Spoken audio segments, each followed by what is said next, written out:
রাহুল, তোর জামাইবাবু এক্ষুনি খাবার নিয়ে চলে আসবে, আর সে আসার পরে না তোর যত ইচ্ছা তত খাস, কেমন? জামাইবাবু কোথায় গেছে রে দিদি? খাবার জোগাড় করবি রে, তোর জন্য খাবার জোগাড় করতে। আর খিদে কি শুধু আমার একারই পেয়েছি? তোরও তো কাল থেকে কিচ্ছু খাওয়া হয়নি। রাহুল, ও ভগবান, ও ঈশ্বর, তুমি আমাদের কপালে সুখ দাওনি, ঠিকই আছে, কিন্তু এই বন্ধু ছেলেটা ও কি দোষ করেছে? কেন তুমি এইভাবে ওকে শাস্তি দিচ্ছ ঠাকুর? শাস্তি শাস্তি শাস্তি আমাকে নয় রে দিদি, বরং আমার বাপের বোঝা ভগবান তোদের উপর চাপিয়ে তোদেরকে শাস্তি দিচ্ছে। রাহুল, মাঝে মাঝে ভগবানের উপর আমার ভীষণ রাগ হয় জানিস দিদি। যাদের দুবেলা দুমুঠো খাবার জোটে না, তাদের ঘাড়ে আমার মতো একটা পঙ্গু অসহায়কে না চাপিয়ে যদি সেজন্য এক সেকেন্ডে আমার প্রাণটাই নিয়ে নিত, তাহলে হয়তো তোদেরকে আমায় নিয়ে এত চিন্তা করতে হতো না রে দিদি। এই রাহুল, এইসব তুই কি বলছিস ভাই? খবরদার, আর কখনো এই কথা বলবি না। না না না, ঈশ্বর ঠিকই করেছে। আজকালকার দিনে একজন সুস্থ স্বাভাবিক মানুষ রাস্তায় হাত বাঁধলে কেউই তাকে ভিক্ষে দেবে না, কিন্তু আমার মতো একটা পঙ্গু অসহায়কে সবাই ভিক্ষে দেবে রে দিদি। রাহুল, রাহুল, দিদি, কি বললি তুই হতভাগা? আমি আমি পৃথিবীতে তুমি রাস্তায় ভিক্ষা করবে? আমি না। ওরে হতভাগা, এমন কথা তুই আর মুখে কখনো বলবি না রে, কখনো বলবি না, কখনো না। না রে দিদি না, তুই এমন কথা বলিস না। রাহুল, রাহুল তুই? আর আমি খিদের কথা খাবো না রে দিদি। খিদে পেয়েছে তো কি হয়েছে, আমি না হয় 2 গ্লাস জল খেয়ে নেবো, তোর পেটে ভরে রাখবে। রাহুল, তুই কাঁদিস না দিদি, আমায় নিয়ে তোকে আর চিন্তা করতে হবে না, আমি আসছি, আমি আসছি। রাহুল, রাহুল, রাহুল শোন, শুনে যা রাহুল, রাহুল।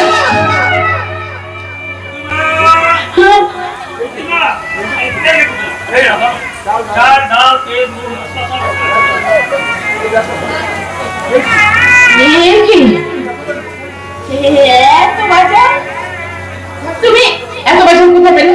টাকা কোথায় পেলে বলো? চুপ করে আছো কেন? এত টাকা কোথায় পেলে তুমি? আমার উপর কি তোমার একটু বিশ্বাস নেই? আছে, বিশ্বাস আছে বলে তো আমার সবসময় ভয় হয় গো, যে এত টাকা তুমি কোথায় পেলে? বিশ্বাস আর ভরসা,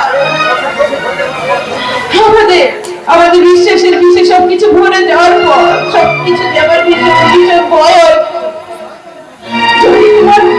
যদি তোমার দ্বারা কোনো ভুল হয়ে যায়, তাই তো বারবার জিজ্ঞেস করেছি, বলো না গো, হ্যাঁ এত টাকা তুমি কোথায় পেলে? চুরি করতে আমি চেয়েছিলাম প্রতিমা, চুরি? তাই তো সবটাকে বিক্রি করে তোমার মিষ্টি মুখের হাসিও যা এটা আমি চুরি করতে চেয়েছিলাম। কি? তাই তো তাই তো? তাই তো পরীক্ষার একটা গতি করে দিলাম। কি কি বলে তুমি? তোমার ঘড়িটা প্রথম মাসের মাইনে পেয়ে বড় শখ করে ঘড়িটা তুমি নিজের জন্য কিনেছিলে, আর সেই ঘড়িটা তুমি বিক্রি করে দিলে? তুমি জানছো প্রতিমা, তোমার চোখের জলের ফোঁটাগুলো যদি একটা একটা করে মুক্ত হতো, তাহলে গরিবের সংসারে অভাব বলে কিছু থাকতো না। যাও রান্না করে যাও। আমি বলছিলাম কি, আচ্ছা তোমাদের কারখানাটা তো খুলবে না?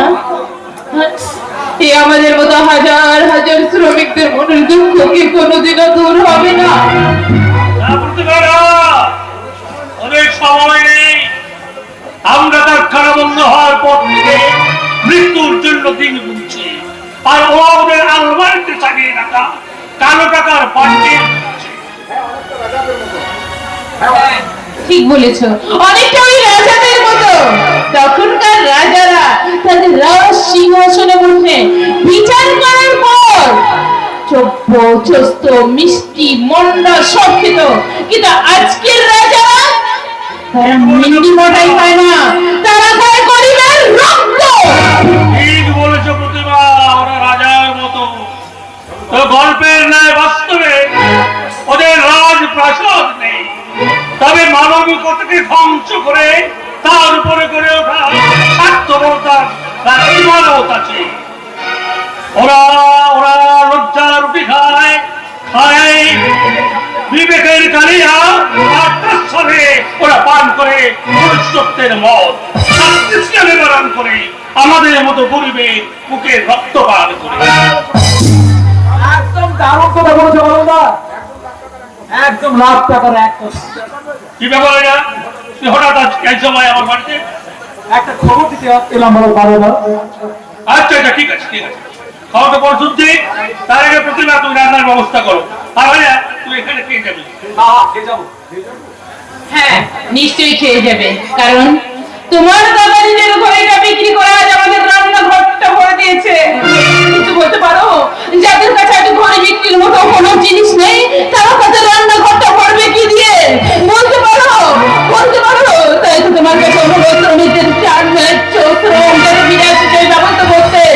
আমি যাবার আগে ঈশ্বরকে ডেকে ডেকে বলি, ওগো ঈশ্বর, তুমি যদি শ্রমিকদের শ্রমটা কেড়ে নিও না, তুমি শ্রমিকদের শ্রমটা কেড়ে নেওয়ার আগে ওদের তুমি মৃত্যু দিয়ে দিও ঠাকুর। ওদের শ্রমটা তুমি কেড়ে নিও না ঠাকুর, ওদের শ্রমটা তুমি কেড়ে নিও না। হ্যাঁ বল না, কি বলছিলি বল। শোনো বলদা, আজ কলকাতা ঘরের মাঠে এক নির্বাচনী প্রচার সভায় কোন একজন নেতা নাকি বলেছে কি? দেশের সমস্ত কলকারখানা সকল খুলে যাবে। মিথ্যে কথা, মিথ্যে কথা। সব নেতারাই মঞ্চে মিথ্যে কথার বলাতে ধর্মভাবের উপর পদ অবরোধের কাঠালি গলা চাপিয়ে বঞ্চিত করে। ওরা জানে না তোমরা চুপচু, ওদের কথা একদম বিশ্বাস করবি না। বিশ্বাস না রাখলেও আস্থা রাখতে দোষ কি বাবা? তারপর আশা রাখবি রে রাজা, যারা মিথ্যা জানে খবর পান, অন্ধকার দিয়ে সত্যের সূর্যকে ঢাকতে যায়, যারা ছলনার জাল বিছিয়ে বিচার করতে স্বীকার করতে চায় বিবেক মনুষ্যত্বকে, তাদের উপর আস্থা রাখা মানে নিজের বিপদ নিজেই আমন্ত্রণ করা। তাহলে আমরা এখন কি করবো বাবা? অভাব চরিত সঞ্চারে সর্বশেষ হারিয়ে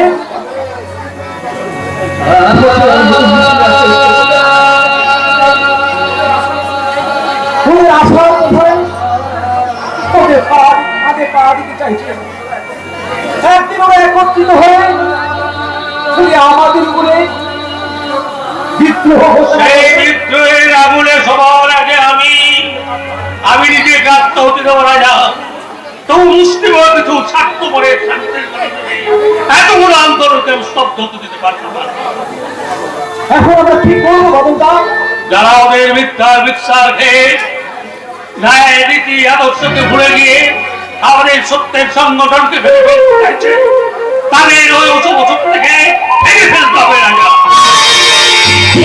ভেঙে ফেলেছ বদল, বরঞ্চ তোমার ওই শ্রমিকদের একতাকে ঐক্যবদ্ধ করে আরো আমার পেছনে বাঁশ দিয়ে।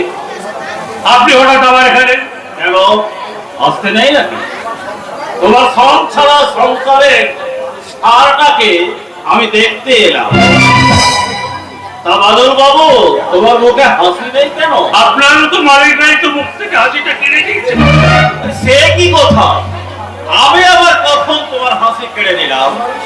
বরং তোমার ওই সংগঠনে আমার বিরুদ্ধে কি সব কথা বলে তোমাদের পরিবারের হাসিটাকে পোস্টার বানিয়ে আমাদের কারখানার দেওয়ালে লাগিয়ে দিয়েছ। আপনি এখানে কেড়ে এসেছেন সেটাই বলুন। তোমাকে কেড়ে নিতে দেখো বাদল, খালি পেটে সংগ্রাম তোমরা বেশি দিন চালাতে পারবে না। তুমি ইউনিয়নের লিডার, সমস্ত শ্রমিকেরা তোমার কথা শোনে, তাই তুমি তোমার শ্রমিকদের নিয়ে ওই কারখানার দরজা খুলে দাও। তুমি যত টাকা চাও আমি দেব। বাবু, বাংলা বিহার উড়িষ্যার সম্রাট সিরাজউদ্দৌলা জিজ্ঞাসা করে আবার সিংহাসন গেল কেন? কেন আমি পলাশির প্রান্তরে পড়ে যেত হলাম? তাহলে মৃত বহরলালের কঙ্কাল ঠাক ঠাক ঠাক ঠাক করে কাঁপতে কাঁপতে বলতো, মির্জাফরের বিশ্বাসঘাতকতায় আমরা 300 বছর দাসত্বে পরিণত হয়েছিলাম। মানে রক্তে মাখা রবীন্দ্রের উপর দাঁড়িয়ে আমি আবার দ্বিতীয় মির্জাফর। এই দুহাত দিয়ে আপনার কাছে টাকা নিয়ে আমার সংগঠন করতে আমি বেইমানে রাগ করতে পারবো। এই মুহূর্তে আপনি কার ডাক্তার নিয়ে যাচ্ছেন? দেখো বাদল, তুমি যতই উত্তেজিত হয়ে আমাকে অপমান করার চেষ্টা করো না কেন, আমি কিন্তু মোটেই উত্তেজিত হই।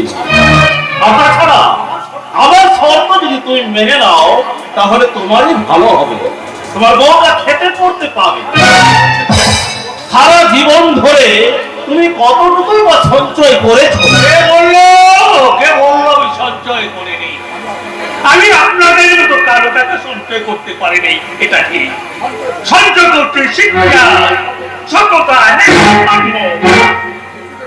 নীতিকে রেখেছি ব্যাংকে, পকেটে কর্তব্যের পারবো। আপনার শর্ত মেনে আমি আমার আকর্ষণকে ক্ষতবিক্ষত করার জন্য আপনার করে ককটেল পার্টিতে পাঠাতে পারবো। দেখো বরং তোমার আদর্শ ক্ষত বিক্ষত না হলেও একথা কি ভেবে দেখেছো তোমার সংসারটা ক্ষত বিক্ষত হয়ে যাবে? তুমি তোমার স্ত্রীর মুখে এক মুঠো অন্ন তুলে দিতে পারবে না। তবু এই মানের সাথে হাত মেলাবো না। তোমার স্ত্রী ছেঁড়া কাপড় পরে রাস্তায় বেরোবে, আর তাই দেখে লোকজন ইঙ্গিত করবে। আমার লোকটা আপনার কাছে বন্ধক রাখতে আমি পারবো না। এরাই তোমার শেষ কথা। কথা শেষ বলো না, এই বলো। কথা একটাই, একজনে কখনই বলবে যদি আপনারা আমাদের সমস্ত দাবি একটা একটা করে মেনে নেবেন।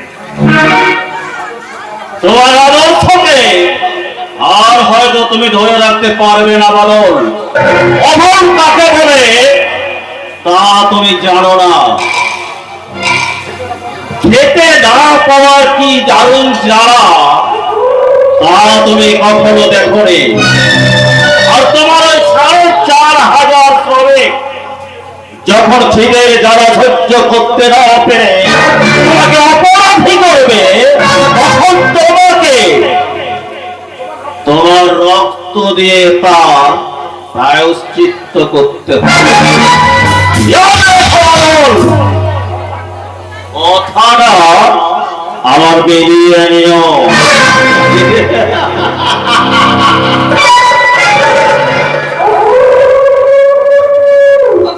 এটা কি হলো? আর কতদিন তোমাদের কারখানা বন্ধ থাকবে? সত্যি সত্যি কি আর কোনোদিন তোমাদের কারখানা খুলবে না?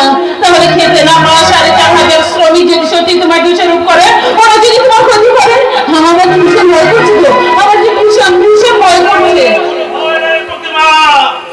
কোনো ভয় নেই, ওরা ওদের সুখের কনভেন্টে অসভ্যতা শিখেছে, কিন্তু আমি আমার মায়ের পাঠশালাতে তোমার ভালোবাসার থেকে লিখে দিয়েছি বর্ণবোধের আমাদের শিক্ষা উজ্জ্বল আলোকে ওদের অশিক্ষার অন্ধকার দিয়ে থাকতে পারবে না। এই সহজ সরল গরিব শিক্ষিত মানুষগুলো ছিল, আছে, থাকবে। আর ওই জঘন্য মানুষগুলো ছিল, আছে, থাকবে না।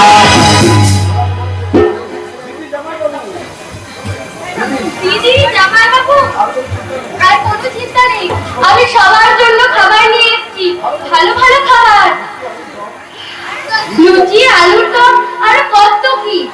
কি সুন্দর গন্ধ বেরোচ্ছে দেখ দিদি, কতদিন কি এরকম ভালো খাবার খাই না জানিস দিদি।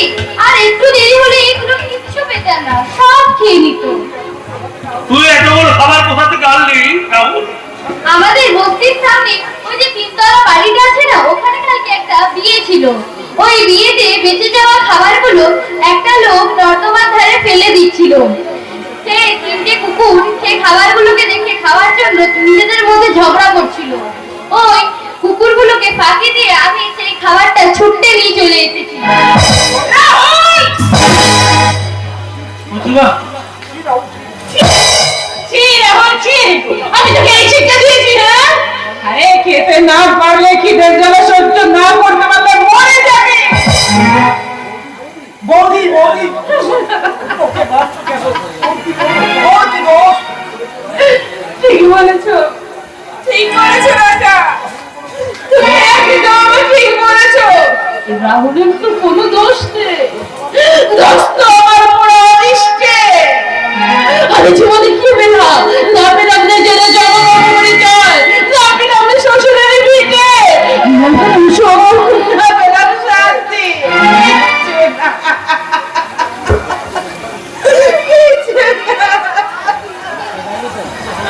কিচ্ছু না।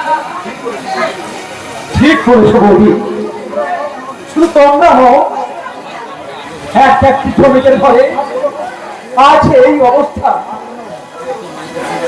তার দ্বারা অসুস্থ ওষুধ কেনার পয়সা নেই, ছেলে মেয়েদের মুখে খাবার চোর করার পয়সা নেই না। রাজা না, ওর কোনো দোষ নেই।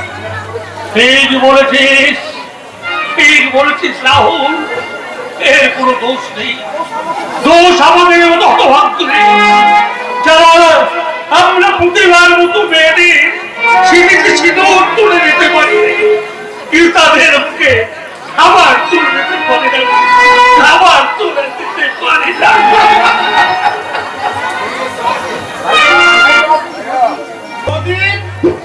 কোথায় গেল?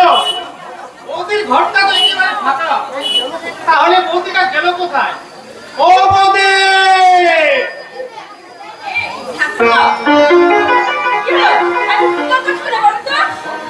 ঘর একেবারে ফাঁকা, কোথায় গিয়েছিলে?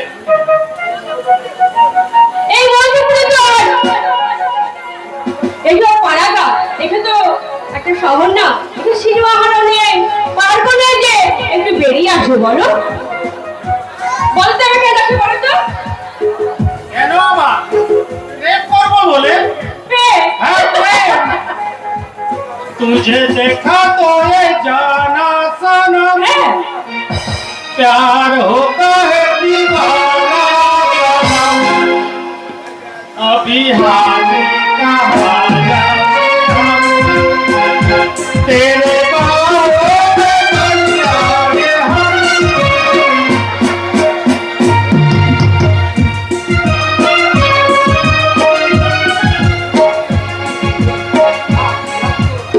আহ, কি আর কি করবে তো? পাশে করে বাবা আছে, শুনতে হবে যে।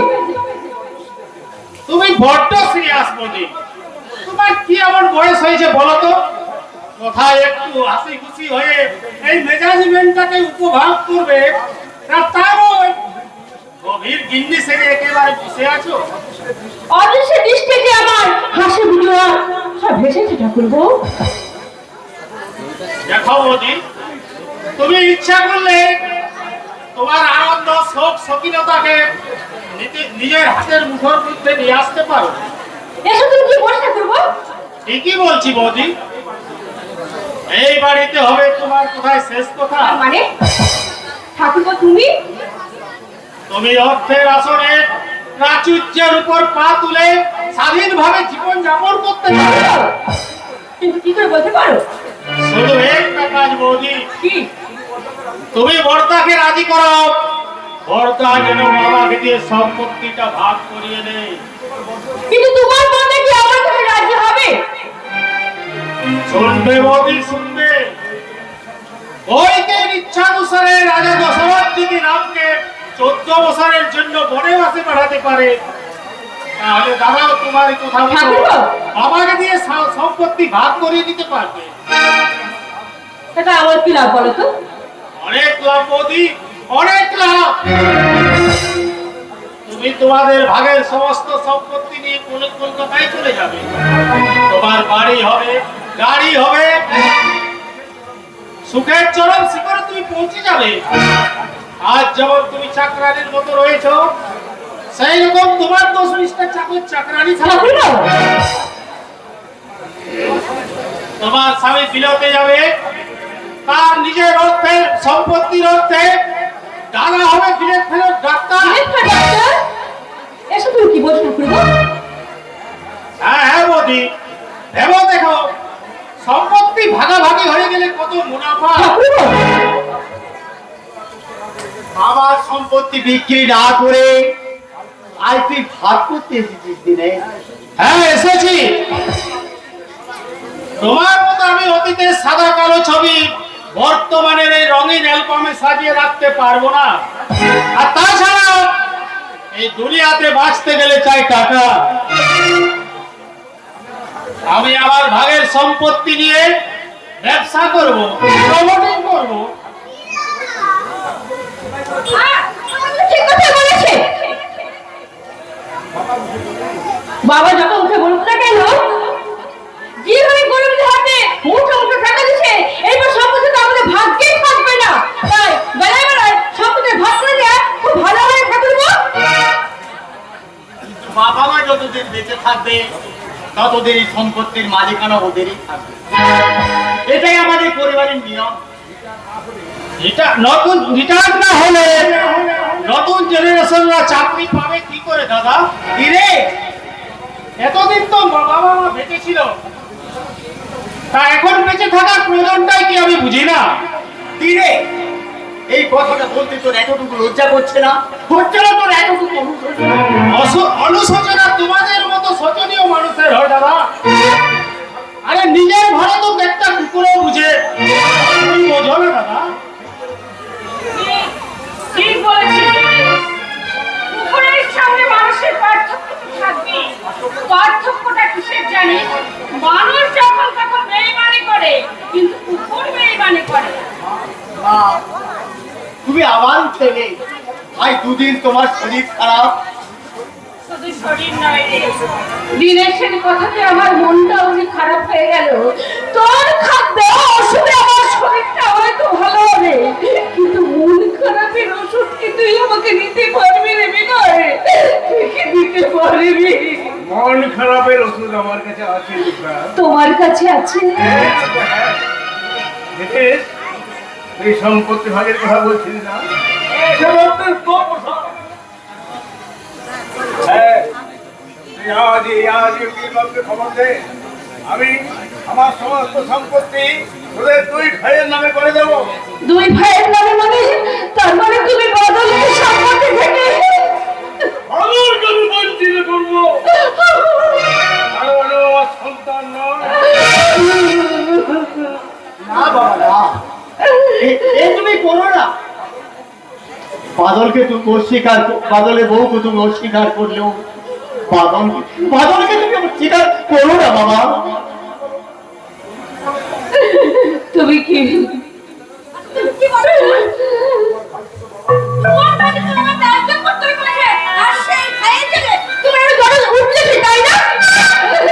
সত্যি তো বদলে তুই সম্পত্তির ভাগ দিলে, কিন্তু তোমাদের ভাগে কম করে যাবে।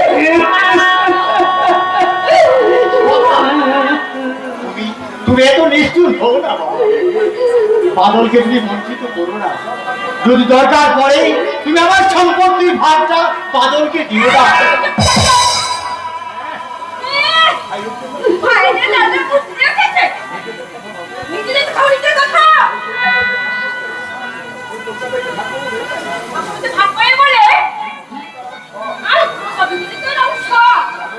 যাবে যাবে বইকি বৌমা, যাবে, নিশ্চয়ই যাবে।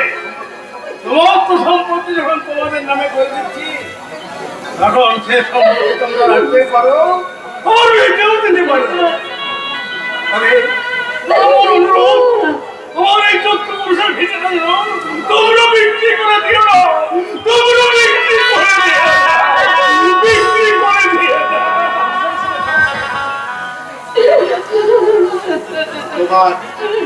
তোমার এই 7 পুরুষের ভিটে বিক্রি করার আগে তোমার এই বড় বৌমা তার চরিত্রটাকে বিক্রি করেছিল।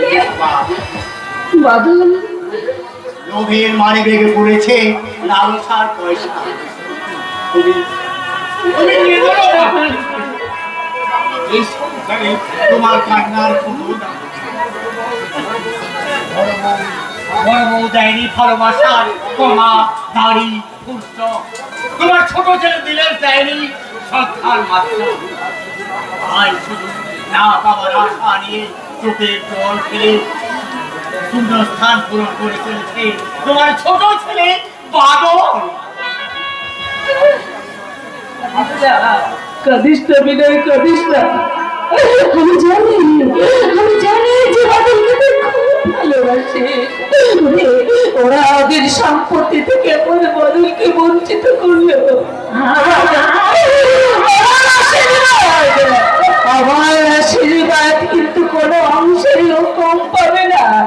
সবার পৌঁছে যাবে উপরে, সবার উপরে। দুঃখের আমি কিন্তু কিছুতেই ভুলবো না। তুই আজই তুই বালুকে খবর দে, আমি আজই সমস্ত সম্পত্তি করে তুই ভাইয়ের নামে লিখে দেবো,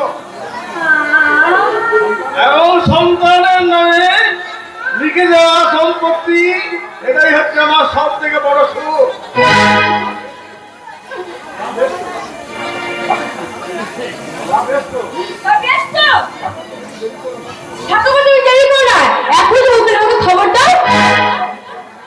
আর আমি চল। কিন্তু তোকে একটা সই করে দিতে হবে দাদা। উকিল বাবু এলে খবর পাঠান, আমি করে দেবো। আমিও যাই, আমিও যাই। এখানে এই বিষাক্ত পরিবেশে বেশিক্ষণ থাকতে বেঈমানের কোনো কথা আমার হৃদয়টাকে যে একেবারে ও কিছু করে দেবে, ও কিছু করে দেবে, ও কিছু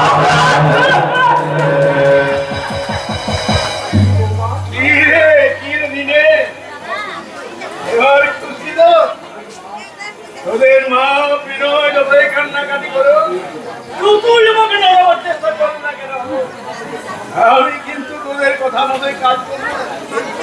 এই জন্যই তো তোমাকে এত ভালো লাগে বাবা। বাবা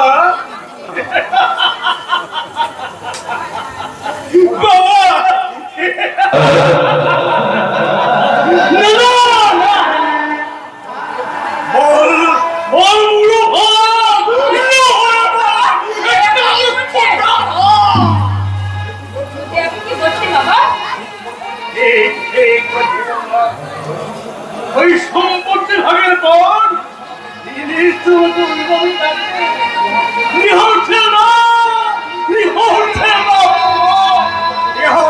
দিয়ে দিয়ে ওকে বড় অভিনেতা করে দেব, অভিনয়টা করতে পারে।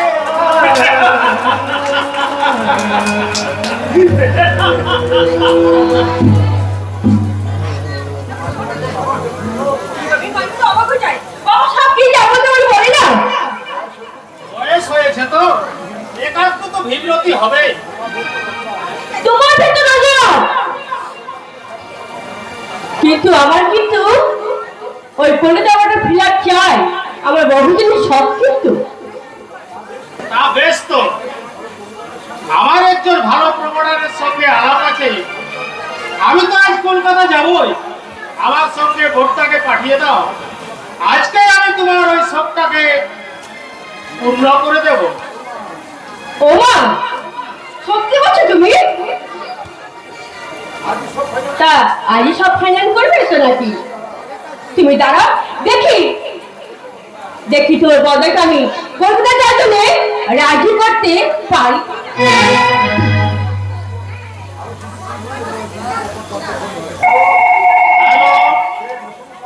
মেসমশাই, বলো কাজ কত দূর? আজ একেবারে কমপ্লিট।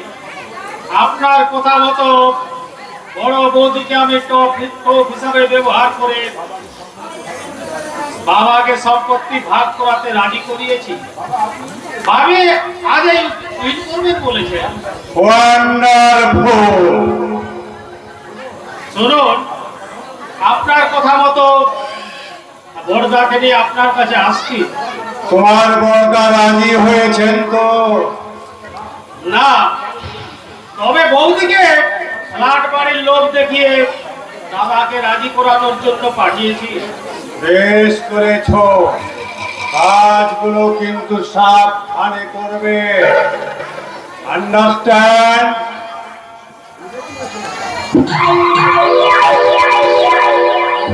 বুঝেছি মেসমশাই, লাখপতি আমাকে হতেই হবে। এই দুনিয়াতে টাকা ছাড়া বাঁচা যাবে না। তাই তো আমার ওই বড় লোক শ্বশুর শকুনি মামার কথা মতো ত্যাগের পাঠশালা যুধিষ্ঠিরকে হারিয়ে মরণসত্ত্বের বস্ত্র হরণ করেছে। আর আমি হলাম মহাভারতে, আমি হলাম হাই স্টেটাসের দুর্যোধন। দুর্যোধনের পরিবারে কি হয়েছিল এটা তোমার মনে আছে ছোট বাবু? দশরথ তুমি? হ্যাঁ, ভীমের গদানে ও দুটো উগুল ভেঙে গিয়েছিল। এই যুগে ভীমরে, কারণ দুর্যোধনের উরু ভাগারও কোনো চান্স কিন্তু নেই। পুণ্য বলতে একটা কথা আছে ছোট বাবু, পাপ পুণ্যের বিচারে পাপ কোনোদিন পুণ্যের কাছে জিততে পারেনি, আর পারবেও না। এই কথাগুলো শোনাতে কি বুঝি তুমি এত দূরে ছুটে এসেছো দশরথ? না ছোট বাবু, আপনাদের এই খাজনার কিছু টাকা আমার কাছে দেওয়ার ছিল, কিন্তু আপনার মুখে যা শুনলাম। কারণ তুমি কিচ্ছু শোনি। ঠিক আছে, হ্যাঁ করতে হবে। মনে রাখো, আমার বর্তমানে এই জমিদারি দেখাশোনার দায়িত্ব আমারই হাতে থাকবে। তখন তোমার সব খাজনা আমি একেবারে মকুব করে দেব। ওই এখন দেখি খাজনার কত টাকা তুমি সামনে নিয়ে দিচ্ছ। না দাদা বাবু, আগে তুমি এই খাজনার কাগজটা হাতে পাও, তারপর না হয় তোমার হাতে আমি দেবো। দশরথ! চোখ লাগাবেন না ছোট বাবু, আপনি আমার কর্তা নন, কর্তা আমার বাবু, তাই আপনার হাতে টাকা আমি দিতে পারলাম না। চলি। ওর কথা ছাড়ার বড্ড তেল হয়েছে দেখছি। ওর তেল আমি একসাথে মেরে দেব। আগে জমিদারিটা আমার হাতে ঢুকে আসুন, তারপর ওই মূর্খ চাষিটা দশরথের কাছ থেকে ওই জমি আমি হাতে মেরে দেব।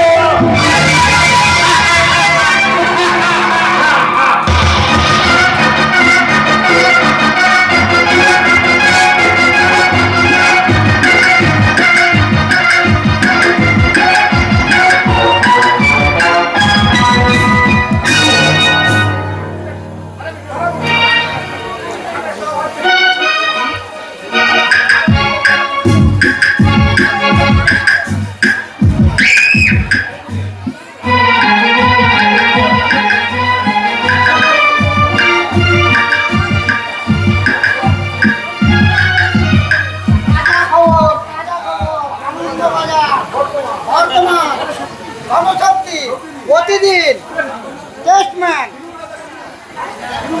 কিনুন দাদা, কিনুন ভাই বোনেরা, বন্ধু-বান্ধবরা, কিনুন দাদা, কিনুন। সব কথা বলো। আর কোটারে সিটি বদল। দেওয়ালের যারা বৌদির খরচর। তাজা খবর। কিনুন দাদা, আনন্দবাজার। এই শক্তি ভারী একখানা খবর। ভারী একখানা খবর, তা আবার চেঁচিয়ে চেঁচিয়ে পড়ছিস? আরে বাবা, এখন তো সারা পশ্চিম বাংলায় পত্রিকা। এই রে রাজা পুরো হ্যাঁ আমি। তা তুই এখন কাগজ বিক্রি করছিস?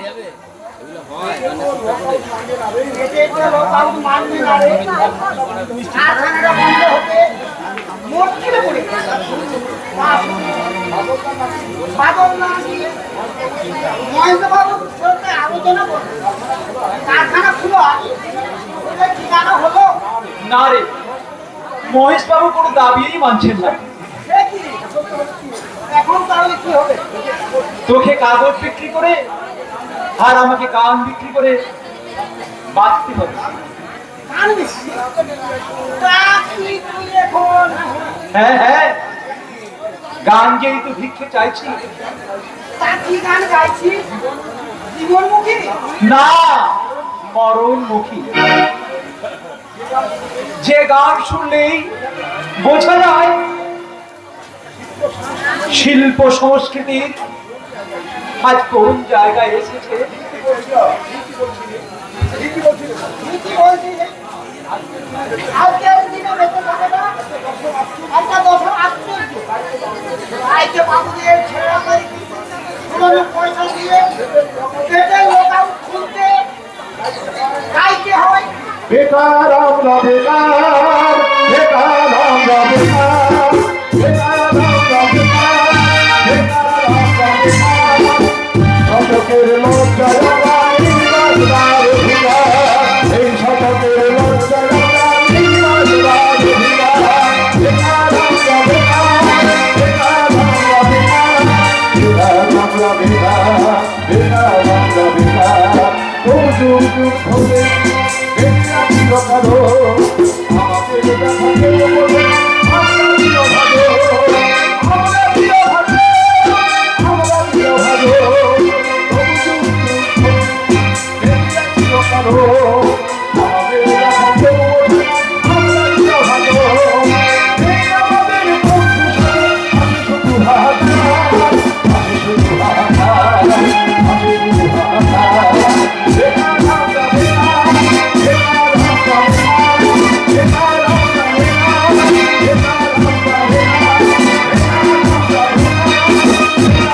বেকার, বেকার আমরা কি করছিস? এটাতে না পারি গান গে মনের ঠিকাটা মিটে একটা কাগজ দে তো দেখি। কাজের খবর আছে কিনা? এই না তবে কাগজ খবর পাবেন আচ্ছা বাদলদা আমাদের কারখানাটা আর কোনোদিন খুলবে না হ্যাঁ। বয়স পেলে যতদিন না আমার সব দাদু মেনে নিচ্ছে ততদিন কারখানা খুলতে পারছে কোনো কষ্টই নেই। এটা তো বয়স বাবুর অন্যায়। আজকের দিনে মানুষের পৃথিবীতে জন্মানো ওই ভালো নয়। কাজটা বলছো বাবু না। অনেকগুলো পেপার যখন আমার কাছে আছে আমাকে বিক্রি করতে হবে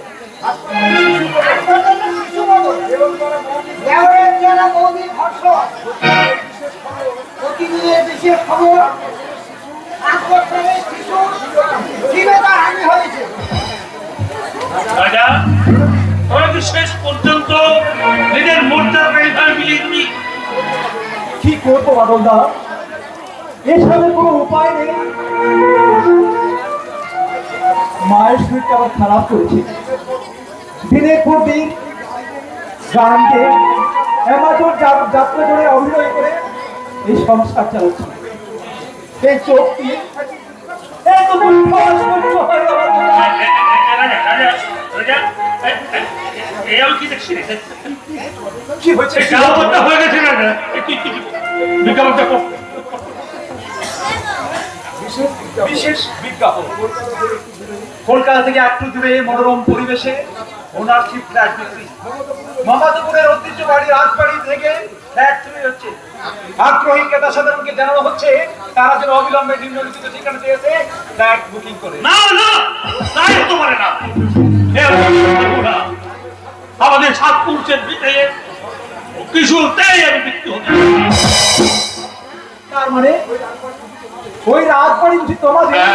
রাজা ওই বাড়িতে আছে আমার পূর্বপুরুষদের স্মৃতি, এদের অমূল্য স্মৃতি। ওই স্মৃতি সৌধ রাজবাড়ি আমি কিছুতেই মৃত্যু হতে দেব না। আমি তোমার জীবন দিয়েও ওই বাড়িতে রক্ষা করবো। কোন অধিকার তুমি একথা বলছো বাবুদা? তোমার কি মনে নেই তোমার বাবা একদিন তোমাকে ত্যায্য পুত্র করে ওই বাড়ির সমস্ত অধিকার থেকে বঞ্চিত করেছে? হ্যাঁ ঠিকই তো ভাই, এই কথাটা তো আমার মনে ছিল না। সত্যি তো না, আমার ওই বাড়িতে আমার তো কোনো অধিকার নেই। আমি ত্যায্য পুত্র, ওই বাড়ির কথা কোনো অধিকার নেই। ওই বাড়ির ভালো মন্দ লেখার অধিকার আমার নেই। ওই অধিকার আমার নেই।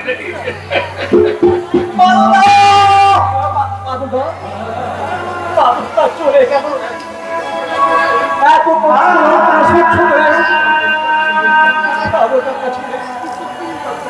কিন্তু কি আর করার আছে? কষ্ট তাদের জীবন নিয়ে চিন্নি খেলা করে ঠান্ডা ছাড়া তাদের আর খেয়েই বা থাকতে পারে না। না না না, কিছুতেই না, কিছুতেই থাকতে পারে না।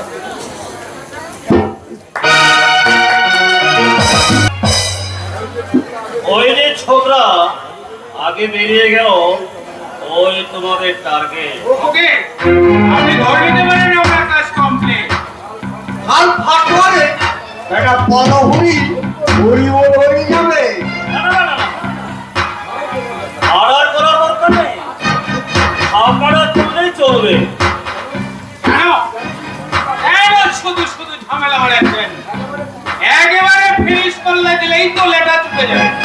না, মানে মানে দিলীপ বাবু বড্ড দয়ার শরীর, ওই বাড়াতারা উনি পছন্দ করেন না। তাই বলছিলাম ওটাকে হাফ বাড়ারই করে দাও। তা তোমাদের কত দিতে হবে?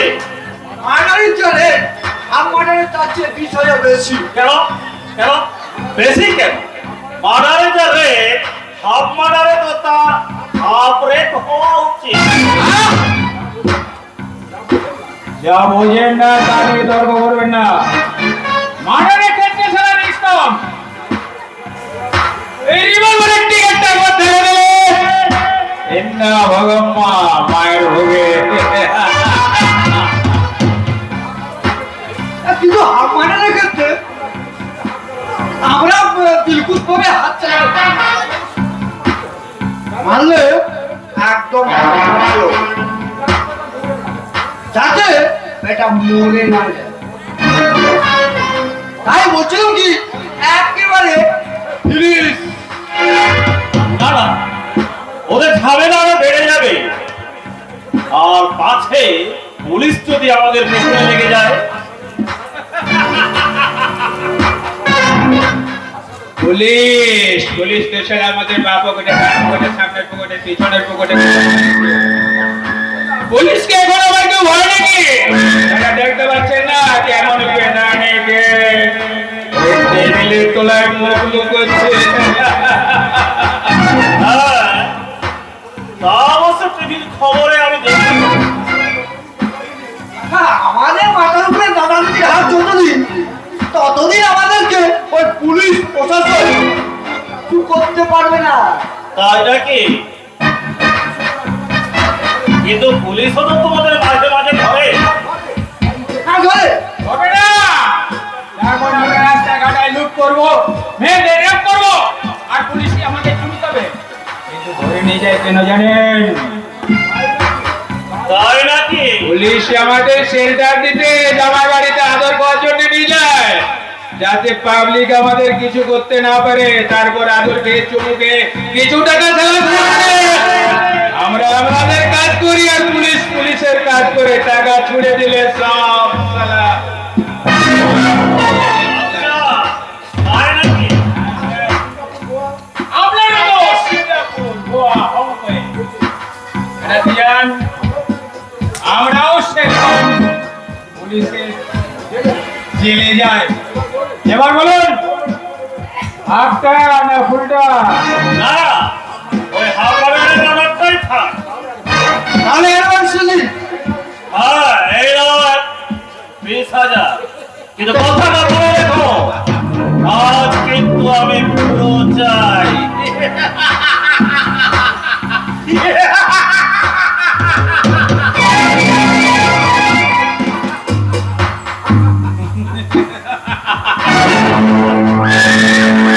শুয়োরের বাচ্চা, ওদের মারবো না রে, মারবো শালা তোকে।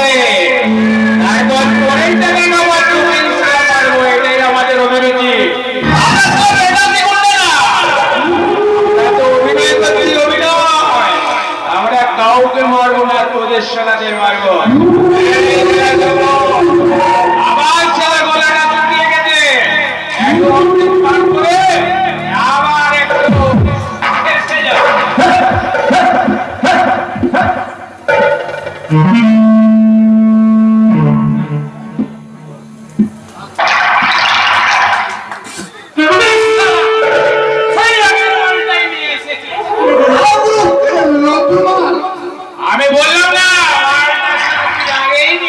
মনে হচ্ছে। না আরেকবার সেটা টেস্ট করে দেখি।